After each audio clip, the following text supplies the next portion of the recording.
It's a new season, and it's coming to me. Or if you believe that, lift your hands and say, whoa!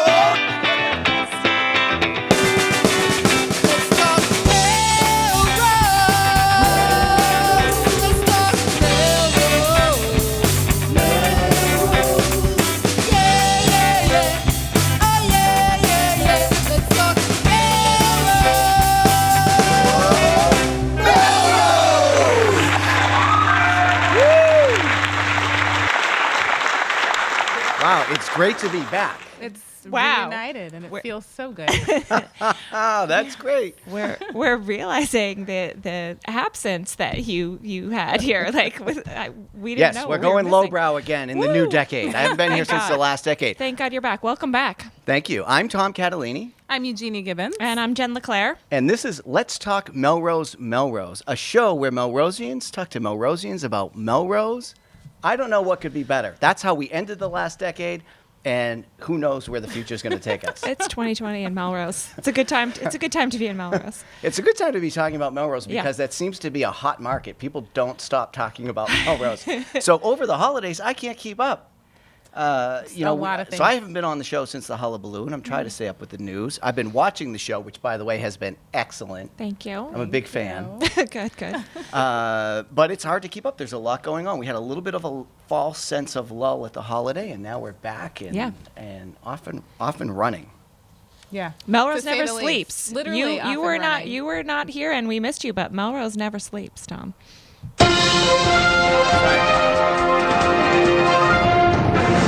There's been some news. So Yeah. here's a couple of tidbits that I noticed that I thought might be interesting to our viewers, continuing on from themes from yesteryear. NIPS and liquor laws, that's still moving through the new city council. Yeah. They met. There's going to be more deliberations in 2020. And the current language, just a quick refresher, they're looking at up to 3 businesses to sell liquor. So right now it's beer and wine. Could add liquor to that. There's an interest, the way it's written, in prohibiting sales of beverages greater than 25% alcohol concentration in containers less than 750 milliliters. We demoed that last year so people could get a sense of that.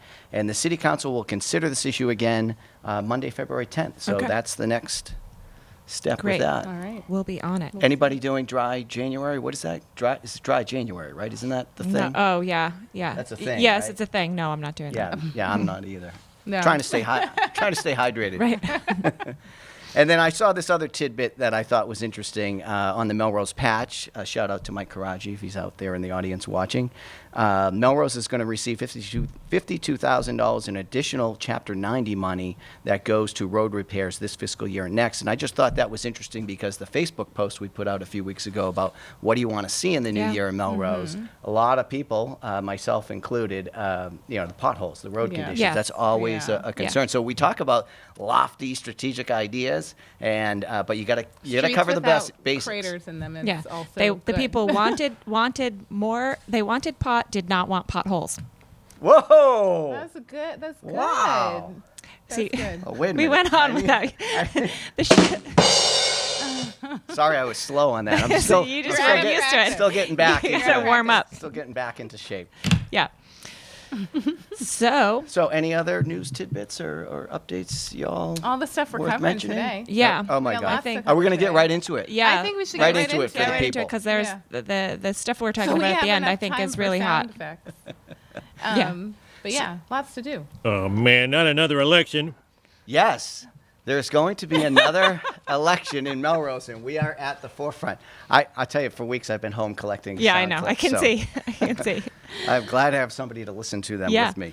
So, better than one of the best people on the panel to sort of kick off this. And on the planet. And on the Yeah. planet, Steve Koczela.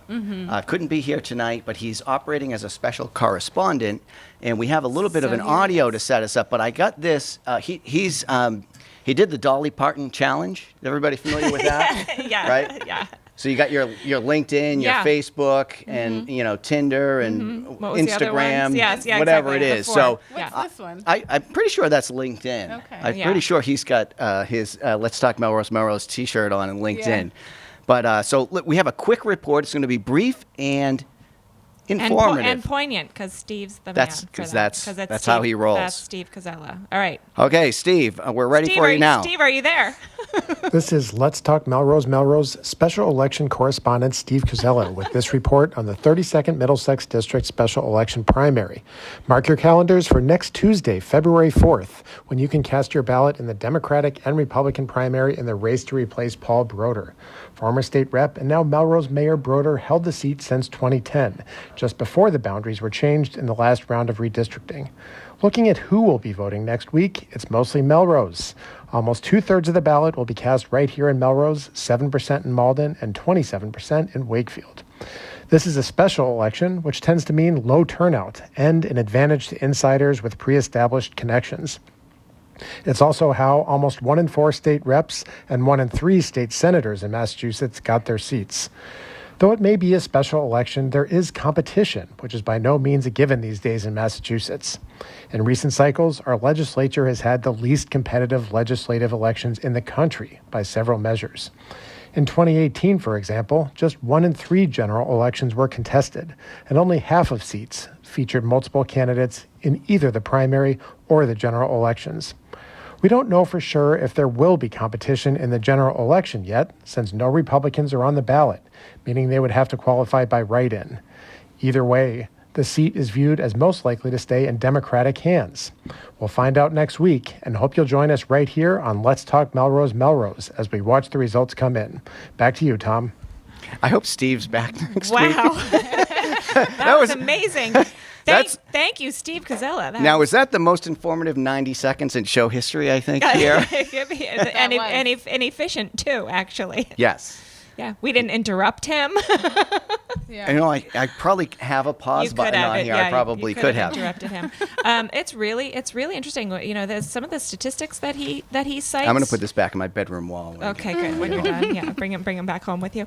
Some of this, you know, I had heard the statistics about Massachusetts being, you know, not terribly competitive, but to High hear rates some of of those incumbency, yeah. statistics makes me realize really how far we still have to go in terms of civic engagement, because it feels, right, in the last several years, for me anyway, things feel more civically engaged. It feels like there's more people out. There's you know, the Women's March. There's all this activity that seems raised within the last, you know, several years, but that tells me, you know, how much more opportunity there still is. Yeah, and I think people probably are fairly engaged, but not running for office. They're engaging in different ways.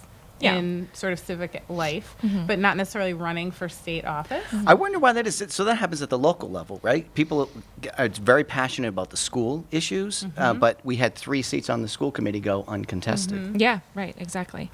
Now Exactly. that's difficult because you know, you're taking that on as an extra job, and it's a difficult one. Yeah. I had the same questions about the state rep. I did a little research, so this is you know, all to be questioned, but I think it's pretty good. I went on the Google. Special election, primary 4th, February 4th, March 3rd is the election, special election, but then you have to get elected again in the fall, in Regular November, November. because you're really just filling out Paul Broder's seat. It's a 2-year term. It pays about $62,000 a year, and there are some additional stipends. I guess it depends if you get appointed to a committee, a chairmanship. That can range, I think, from $5,000 to $75,000. So that's interesting that you could get a stipend greater than your base pay. And there's, you know, $15,000 or so, I think, in expenses, flat rate, to help you sort of set up and run like a local office and do some of those things. So there's a parking space, health benefits, and some other things. Parking space? I'm going to run. In downtown Boston. Yes. Parking space in downtown Boston? Maybe I'm that's in. the seller. Will you guys write me in? I'm in. Except as a good state rep who lives on public transit lines, Yes. you'd obviously be taking Obviously. the Orange Line or the commuter rail. I obviously would be doing that. I wonder if I could become the state rep and then rent out my parking space and ride the T. Get a little extra money. And what would you do with that? It's probably how would you I put feel that like money that's back an into ethics- your Melrose that's gotta be an community? ethics Yeah, right. violation. Excellent. I don't think I You think? Oh, I'm not going to. Okay. Okay. Anyway. So who is running? Okay, yeah, go ahead. February 4th. Who February 4th. Who? Next Well, we week. have a- That's who are next you- week. Who are We your have choices? 3 folks who have announced, Yes. correct? Or 4 folks have announced? Well, 3 folks who have announced, pulled papers, got signatures, and 1 person who's running a Or write-in as a campaign. write-in. Yes. So the 3 Democrats are officially on the ballot. Matthew Hellman from Malden. Yeah. He's held various roles in state government and politics, including a 4-year stint working for Senator Jason Lewis. Kate Lipper Garabedian, our own KLG, city councilor of Melrose, is Melrose city councilor. She's also the chief legal counsel in the Executive Office of Education. Ann McGonigal Santos is from Wakefield, so we've got 1 from each here. She's a Wakefield town councilor right now, also the assistant dean of students at Suffolk University. Now, the guy you're talking about who's started a writing candidacy is a Republican. His name is Brandon Reed. He's a Melrosian. So, yeah, I'm not sure why somebody gets in the race as a write-in versus just, you go and get the signatures. That would be a good question to ask the candidate, but I do believe you have to get fewer candidates as a write-in than Right. you do if you're trying to get on the ballot. So I guess if there's no other Republicans running, get on that way, then you're at least on an easy path to the ballot. Doesn't seem like a good way to drum up a lot of business, though, for the race on March 3rd. Well, then you're right, but then you're just in the race. You're focusing on those last 30 days. Yeah, Oh, okay. yeah. Okay. So we learned that I know very little about political strategy so far and borderline on ethics. Okay, good. So the technology in MMTV is almost limitless. And one of the things we wanted to share with the viewers was the map of the Tri-City area. Including Jen's head. Yeah. Oh, Jen, you have to. Sorry, am I in Malden? You're in the way. That's where you are. Sorry, here you go. Go. So here we can see a graphical representation, which was helpful for me, of what Steve was talking about. So the district is all of Melrose, Yeah. goes a little bit into Malden and up Some into of Wakefield. So I think he said it's like 50% of the voters are in Melrose, therefore 27 or whatever it was in Wakefield, and 7 in Malden. and the balance in Malden. But I think that gives you a good geographical representation for those of you when we mentioned the 32nd Middlesex district, like an image doesn't immediately pop to mind. There it is. So this was helpful to me, and I hope it's helpful to the viewers at home. But that's the race we're talking about. Okay. Yeah. So, So- Feb 4th, get out there and vote. Stay tuned next Tuesday. Yep. Yeah, we'll be here and we'll be talking about it and giving a live update because it'll be just finishing up when we go on. So join us next week. Okay. Now there's some hot stuff happening in Melrose. Yes. Hotter than a special election? Well, just Melrose focused. Okay. So yeah. Fair enough. That's where we like to keep the focus as much as exactly. possible. Exactly. Lots of planning stuff going on in Yeah. Melrose. We've had this. We've talked about this theme a few times on We this have. show. We have. So we're back to the 99 Washington Street, otherwise known as Marty's Furniture Development, is back. Is kind of back in play. Not back. It was didn't go- always it didn't go anywhere. Sorry, Yeah. not back in play is the wrong way to It say had it. But there was another. There was a public hearing last night. We had 4. Let's talk Melrose. We were in the press box Yeah. listening in. So there was a public hearing last night where the developers presented to the planning board Their and then- preliminary proposal. and the public was allowed to comment. Mm-hmm. And it was really interesting. So let me just give you kind of there's so much, and this is a big project. So just before you go any further, I was just going to say the point of yesterday was for the public to be introduced to the developer. So that's where it is in Okay. the process. And that's why it was Good. intended to be an hour sort of introduction to the developer. Here's the proposal. And then the conversation is ongoing. I went So- to an early neighborhood meeting a couple Right. of months ago. This was the first official interface with the city. Yeah. Right. Okay. Great. So it's Insight Partners and Eastern Real Estate. It's a joint venture. They're from Newton and Boston. The developer says that this project does 2 things. It offers 19. So it's 141 new units, 19 affordable units, and it preserves the building. So the building is, before it was Marty's. I don't know if you guys know this. It was the Converse. It was the rubber company. It was the Converse really? factory, basically. It was the headquarters for Converse. So it preserves the building. So they're looking to preserve the architecture of the building, which is nice. But there's going to be 141 units, studios, 1 bedrooms, and 2 bedrooms. Apartments or condos? Apartments. Apartments. It's a residential development. Right. So this is one of the points of contention. It's Exactly. A It's strictly all residential all residential development. It's a fully residential development. Interesting to note too. They gave some numbers about the surrounding community, and these 141 units are added to 944 recent units that are Oak Grove, Windsor Village, and Jack Flats. So that brings us to over 1,000 new housing units along that corridor. And to your point, Eugenia, that's where a lot of the That's why there's so many people on the Oak Grove platform every morning. That's right. So the one space reason. also features for residents. This is not for the public. A media room, a lounge, and workspace. And someone wrote in our notes, for when you want to go home but not actually go inside your home. Outdoors. Our notes are a little editorial, obviously. Outdoor seating and fire pits, a dog run, and a dog wash. Yeah. So it's just another luxury residential apartment complex. It is, basically. And what did we learn yesterday? I was not able to attend the meeting, but I did hear that there was pretty good turnout. Yes. Lots of folks spoke up, a lot of opposition to the proposal that's been put forth. Yeah. A lot of folks feeling like they would like to see sustainability brought forth. They want to see commitments to more than just additional parking spaces in apartment buildings. You were there. Yes. What other things? So, yep, you're right. Universally, people were supporting the idea of the additional housing. Melrose needs the housing, so there was support for the project in general. However, it doesn't meet our smart growth goals that are outlined in the Melrose Forward vision plan, and it doesn't meet our goals for net zero. It doesn't meet basic smart growth requirements, and so that was universally one of the comments. People questioned and wanted more information on the traffic studies. Too many parking spaces, not enough bikes, not enough green space, not enough open space. I don't understand the too many parking spaces thing. So there are certain requirements. I mean, as an issue, like when I went down to the neighborhood thing, they had people who lived around there were concerned that if there's not enough parking, they're going to be parking up the neighborhood streets.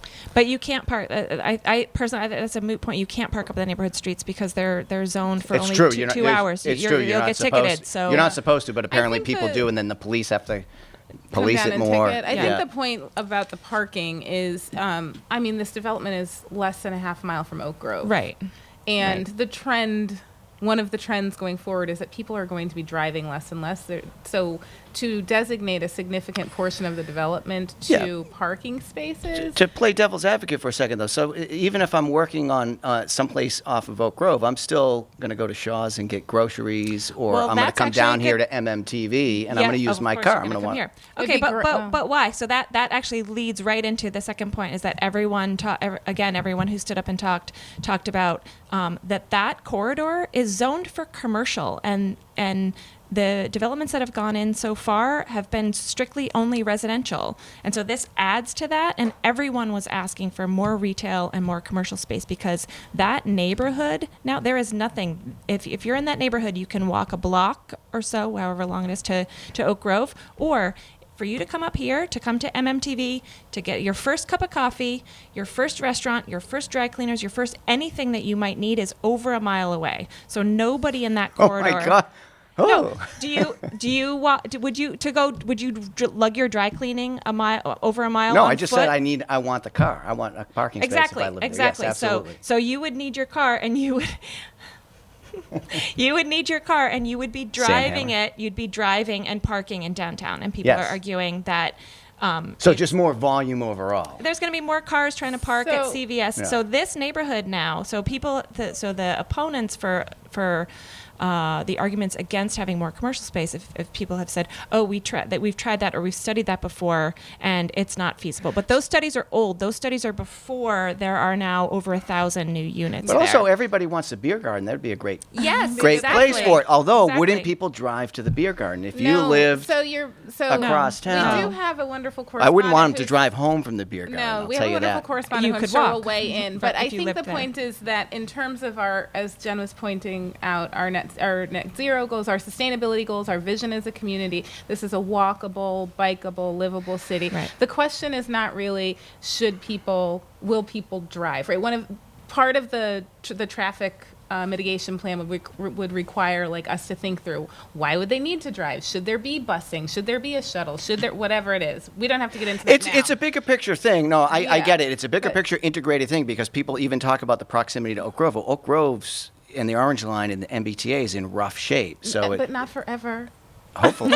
We hope not. Yeah, Hopefully. we hope But not. the point is just that, just to wrap it up really quickly, is it was really interesting to see how people turned out in response to the proposal that's been put forth. It'll be an ongoing conversation. There will be lots of opportunities to weigh in. Yes. And to make the point that maybe what has been proposed is a good first pass, but not what we want to see. It's I was certainly going to not say the you could finished call us, product. but the phone's gone. Well, yeah, we say that. The other We thing made some is, changes while you were gone. the other project that was up for discussion last night, which we are not going into right now, is the development at Swains Pond. Yes. And that's another example of what was proposed originally has significantly changed to where we are now. It So was this some will change. multi-unit thing, and now it's Yeah. it's like Yeah. a little So if we cul-de-sac want to thing, see, right? if folks feel very strongly about what they want to see, then they should, take advantage. Our role is to help people understand what the process is, engage in the conversation, at least be informed about what's happening, and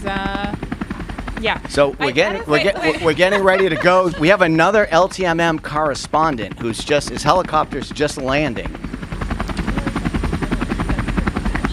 Well.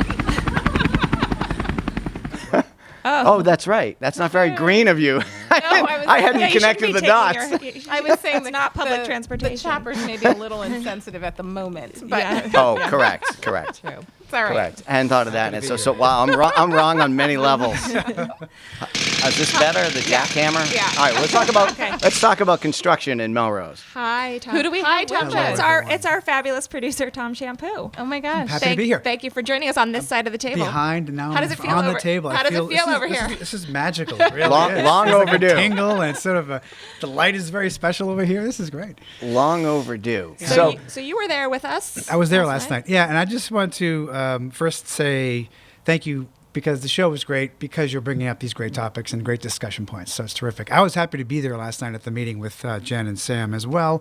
Steve was there. I think the points that you were making about Marty's, I think are valid points. Tom was pushing back saying, but what about this and what about that? I think that for me, a lot of it comes down to the city that we want to live in, the kind of place that we embrace as being the unique city that we love and that allows us to do all the things that we do, including a show like this, right? So I don't think that it's a matter of, what's too many spaces or not enough spaces. I think it's the decision that we make to say, what kind of a place do we want to live in? And so this building that we're in right now, 360 Main Street, is up for renovation as well, tearing down and then rebuilding. And I'm thinking about what we heard last night at the meeting about Marty's at 99, which will be called Oak Grove Mill, I believe is the name of that. So I do feel like the big difference in my mind is that right now as it stands, what we heard last night, Oak Grove Mill, this 99 Washington Street construction project, is really going to benefit the people who live there. So the apartment complex will be important for those residents, but not for the community, right? There's no value for the community at large other than walking past and knowing it's there. And I think that feeling of having all these amenities for the residents is fine, but what else can happen that can benefit the community? And I think that this building is an example of the opposite of that. There's a lot of stuff happening here, at least in the proposal, that I think is really exciting and that allows Melrose. Am I going to feel get like- a private office finally? Or Yes, what is in this plan? I want to hear about There's this. a curved all glass floor to ceiling window. But I do think that decision has to be made about what we value as a community and what we want to feel like we're doing to make strides forward. Right. And so this building is going to have, the proposal has 6,000 square feet for solar panels on the roof. Wow. It's going to have 6 EV vehicle charging stations. They're going to have 1 electric vehicle itself on the property to allow residents to borrow, like a zip Oh, car. that's interesting. They're going to have 50 bike stations for bikes, for bike racks. They're going to have 10 bikes as a bike sharing program. So cool. They're going to be doing rainwater capture from the roof to feed a garden that'll be upstairs on the terrace level, a community garden. And again, I think about the fact that these are all considerations that the city can embrace, right? So the residents, I don't live here, but I'm happy that this building is doing all those different things because it's making Melrose step forward. Yeah, right? actually sounds like a place I would want to live. Right. I want to hang out. Yeah. We're And going so- to be broadcasting from the rooftop garden, I think. Perfect, right? The beer garden up on the roof. Beer garden. But that's what I feel like I wanted to hear last night. Yeah. And so Marty's opportunity is, what are you doing to help the community move forward, not just the Yeah. residents Yeah. of the building? I agree, and But- we outlined we have a vision, and the city has levers that they can pull to make sure that developers are working with us, and we Right. can, and the city can. This is a work together kind of thing. We're not trying to halt development, but the city has levers that they can pull to share incentives and stuff, provide incentives that we can get the project that we want. Right. It's so I'm looking forward to that. From what you describe, it does not sound either or. That sounds like a great place to live Yep. and a cool place Yeah, to have in right. the community. Those elements. And again, for me, part of that vision is, what does the city want to look like physically, right? And so we were talking about this just before at one of our meetings. If the city put 3, 4, 5 EV electric vehicle charging stations on Main Street, everybody who came down Main Street would see that Melrose values that part of what we're trying to do. So those kinds of things to me send a strong, strong message to the community, and things that I think we're all wanting to embrace. I'd like to see it go carless. Oh, you're stealing my idea, yeah. Oh, Yeah. sorry, I didn't Yeah, mean to for- steal it, but yeah. but that's happening in some European cities and other things. Yeah. And It's happening I don't here. really understand the engineering and all that. It just seems like that's when we've had the summer stroll and other events. Yeah. It just, and boy, if you could use that space for something other than cars, it would just be a Yeah. beer garden or And whatever if there's it fun is. stuff down there, you could have Summer Stroll Annex down there too. So we need to wrap up. but We do, but I just want to reiterate something Tom said, which I think is so important, and probably the one thing we should leave people with Yeah. is, as we think about any of these projects, it really does need to be a conversation that starts with, how does this contribute to the community overall, and how does it benefit the community, not Right. just the folks who may or may not live there. Right. So yeah, we'll have to keep this conversation going because we are far from the finish line on the Marty's development. yeah, but that's a good thing. Like take Yeah. your time, Great do it thing. right. Yeah. Yeah. We have time. So And there's a meeting on February 8th, if we haven't said this already. No. Marty's is going to have 10th, I think. I'm sorry. February 10th. I'm sorry, February 10th. Yeah. Thank you. Yeah. So that can continue the conversation with the public and Yeah. the residents of Melrose, Yeah.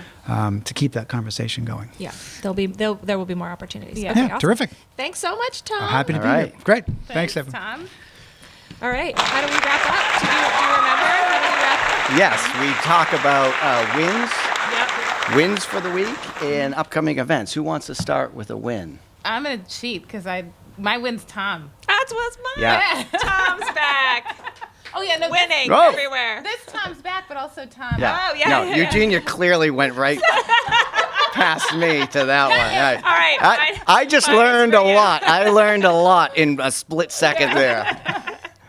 Very, very interesting. Well, remember that then, because my win was that you're back. So I'm glad you're back. let's remember that. I will Okay. remember Do you that. have I'm one? glad you're back. Yeah. Do you have one?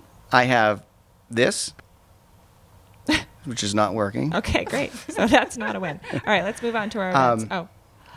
No, we're having technical difficulties. We are. Okay, I'm Upcoming gonna events. say so. This is my first show back this year, and I don't really do the New Year's resolution thing. But with the kids were home, we did get a family membership to the YMCA, and I gotta say, we have a resource right in Main Street that we're talking about. That is conveniently located, very inexpensive, full of Melrosians, and with a lot of great programs. And I signed up for boxing this Nice. year, and I've been cool. working on that. And what's been interesting about that is I could not be like, if there's a level 0, I think I started way below, and I'm trying to get up to 0. But it's there are a bunch of great group exercise programs, which helps you motivate you and get you out there. Good people, good instructors, and Let's work out Melrose. yeah, Cool. yeah. So that's been a Good win. for you. That's awesome. That's excellent. Good. What about events? Upcoming events? Anybody? I had one that I saw that was the Melrose, just to tie it into the theme, the Melrose Energy Commission Yep. on January 30th at 7 p.m. at the Milano Center. Learn about energy efficiency and older homes. Yeah. So we I saw talked that, a lot about new developments, Yeah. but it's nice How to... about Dorchester? Oh, sorry.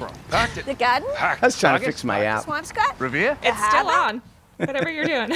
Because I have to get ready to play the song at the Oh, end. okay. So Hold this on. was How about Dorchester? Packed it. Foxborough. Packed it. The garden? Packed it. Saugus? Smart Park Swampscott? ad. Revere? The harbor? Oh, I see. I mean, that, right. that killed this week anyway. You'll see it at the Super Bowl. I did see a snippet of that. My event for the week is, last week was it, or the week before? We were talking about the superintendent search and screening process and committee. So they are looking for the folks who are going to serve on that screening committee. However, there's still an opportunity for the general public to talk about, and they have 2 focus groups that are both this week. So Wednesday and Thursday at Melrose Learning Commons, at the high school Learning Commons, from 7 to 8:30. So that's open to the public. Hey, can I just say that's a great space to have a Yeah. meeting, That's and a that great was space. It's very a development-esque Yeah. thing that Yes. happened in Melrose And- that I think has served the community very, very well. Yeah. I just No, want to it's add to that excellent. though, if you can't attend one of those, but you're still interested in this, there's a survey too that you can, and I think we have it on our Which is open till the end of the month. open till the 31st. Yeah, Yeah. exactly. Yeah. So, okay. I don't have anybody? an event. All right, that's fine. My event is next Tuesday. Hello, Yes. next Tuesday. There's an election. Yes, That's my event. exactly. Oh, I thought you were talking about the show. That too. The That show too. too. Yeah. We'll All be right. tracking the results here on the Yes. air. Whatever's available, So- you'll hear it here. So join us next week, and until then, Well, I'm sorry. Don't go yet. what? So there is an election We just next can't- Tuesday, and just remember who's running again. Remind people: Kate Lipper-Garabedian, Matthew Hellman from Malden, Yes. Ann McGonigal Santos from Wakefield, and Brandon Reed has got a write-in write-in. campaign. I'm mentioning it just because there's still time for you to go to their websites and learn more about them and Yes. figure out who it is you're going to support. Could Yes. people write in? Let's talk Melrose, and we could serve as a gonna write committee. in We got a Tom deep Kevin. bench We're all to gonna hold write this in. We're seat. gonna write in for you, and you're gonna be We'd have to surprised. we'd have to- We're gonna have a surprise announcement on Tuesday night. We'd have to carpool into the one space, though. That's right. Yes. We would take the train. All right. I'd be happy to do it, except I hate leaving Melrose. All right. Okay. On that note, Yeah. we'll see you around town, everybody.